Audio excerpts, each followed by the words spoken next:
భద్రాచలము పుణ్యక్షేత్రము అంతా రామమయం.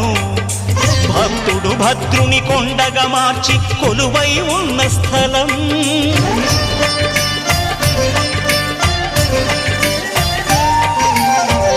భక్తితో రామదాసు ఈ ఆలయమును కట్టించనయా. సీతారామ లక్ష్మణులకు ఆభరణములే చేయించనయా.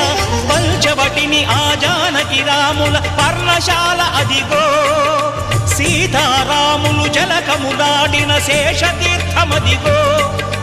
రామభక్తితో నదిగా మారిన శబరి ఇదేనయ్యా.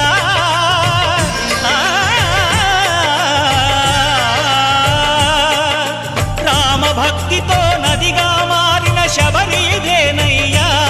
శ్రీరామ పాదములు నిత్యం కడిగే గోదావరి అయ్యా.